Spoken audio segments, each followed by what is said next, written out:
Cuarto bloque en punto de partida. En este caso vamos a tener la palabra del diputado provincial Leandro Kiko Busato, referente del Frente para la Victoria. Vamos a escuchar a Leandro Busato hablando particularmente de la connotación que tiene la pelea, la lucha, la búsqueda de justicia en el tema de derechos humanos, no solamente pensando en el pasado, sino también con una mirada centrada en el presente. Cómo debe ayornarse este concepto de los derechos humanos a las necesidades actuales del país. Lo escuchamos.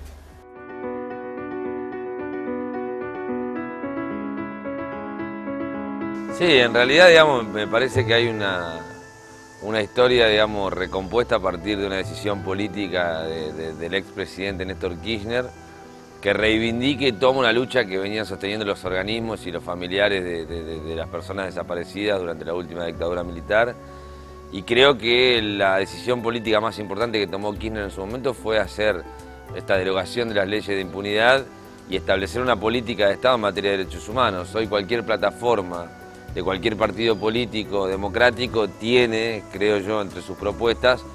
una cosa que tenga que ver con sostener la vigencia de los derechos humanos en todo el territorio, avanzar con las políticas de esclarecimiento de la verdad, la memoria y la justicia, y me parece que con distintas variantes, yo creo que está consolidada hoy en nuestra Argentina como valor de la democracia el respeto a los derechos humanos sobre la base de la reconstrucción de la memoria, de la verdad y la justicia. Lo que falta, los desafíos que faltan es darle a la visión o a los derechos humanos una versión más dinámica, porque los desafíos van cambiando, las consignas se van cambiando y los problemas que la sociedad enfrenta en cuanto a los derechos humanos van cambiando. Quizás hoy la posibilidad de un Estado violentando derechos económicos o derechos sociales o derechos ambientales implica también una flagrante violación a los derechos humanos y nosotros tenemos de alguna manera que sostener, digamos, una carta que se vaya actualizando en materia paradigmática de derechos humanos que permita, vuelvo a repetir, que la población, que el pueblo argentino siempre se vea protegido frente a cualquier abuso del Estado. Y me parece que en ese sentido la vigencia para nosotros del tema de los derechos humanos no se agota solamente en el proceso de recuperación de la memoria, sino que nos permita, a partir de ese punto de partida, que es muy importante, consolidar la democracia e ir por mucho más que creo que todavía falta, ¿no?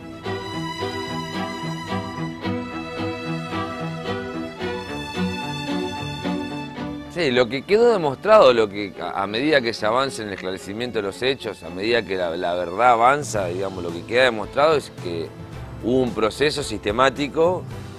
a fuerza de una dictadura encabezada o encarnada por un gobierno militar, pero hubo un proceso sistemático civil a partir de intereses económicos muy fuerte en la Argentina, que necesariamente contó con la complicidad de sectores de la sociedad civil. No toda la sociedad civil participó del golpe del 24 de marzo del 76 ni fue cómplice de la dictadura genocida, pero en todas las variantes y en todas las organizaciones de la sociedad civil hubo por lo menos distintos ámbitos de participación a partir, yo creo, de instancias de connivencia, del poder económico, de poderes como parte de los sectores de la iglesia, de poderes de parte de sectores de propios partidos políticos que en vez de como quien dice, bancar los trapos en favor de la democracia, prefirieron pactar con la dictadura militar, y me refiero a partidos políticos más tradicionales y más populares como parte del propio PJ o parte de la propia Unión Cívica Radical, y me parece que hubo mucha complicidad de grupos económicos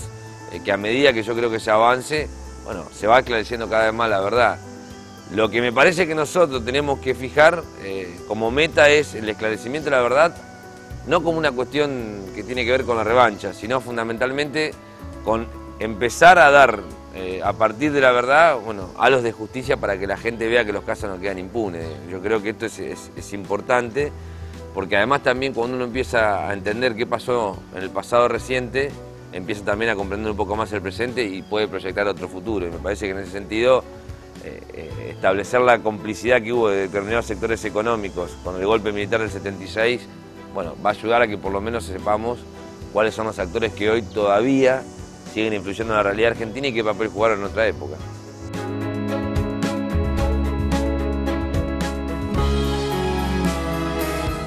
Bueno, sin lugar a dudas, nosotros, a ver, digamos, creo que en el mismo sentido que veníamos hablando, ningún proceso se puede sostener sin un andamiaje legal, sin una arquitectura legal que lo justifique. Y los decretos leyes de la dictadura militar fueron en ese sentido, digo, leyes tendientes a la desinversión nacional, leyes tendientes a la apertura financiera, como la ley de identidad financiera, leyes centrales como el decreto ley de radiodifusión, que felizmente a partir del 2009 tenemos una ley de la democracia, han tratado de sostener una situación de un país para pocos sobre la base de una justificación legal. Hoy tenemos la posibilidad, después de casi, o después de más de 30 años de democracia, digamos, de, bueno, tratar de empezar a revisar a fondo cuáles son las leyes o los decretos leyes que evidentemente justificaron esta barbaridad, este periodo negro de la historia argentina, y suplantarlo por otras leyes. Para eso, lo que también hace falta, digamos, son consensos políticos de las fuerzas democráticas. Yo creo que, independientemente de quién gobierna, nosotros tenemos que tener determinados sectores de acuerdos en democracia que permitan trazar políticas de Estado. Más allá del gobierno de turno, nosotros tenemos que avanzar fortaleciendo la democracia, un conjunto de normas y direcciones políticas que no abandonen lo que cualquier partido político haría, y me parece que en ese sentido todavía nos falta madurar mucho como sociedad. Nuestra joven democracia recuperada nos ha enseñado que no hay otro sistema mejor, que es muy importante participar, pero también que todavía falta que los partidos políticos y quienes hacemos política todavía tengamos pendiente, bueno, ámbitos de consenso y de participación para generar políticas de acuerdo en el marco de lo que se llaman políticas públicas. Independientemente, vuelvo a repetir, de quien gobierne, me parece que tendríamos que tener o avanzar hacia un estadio de calidad institucional que refiera a acuerdos programáticos más allá de las fuerzas políticas.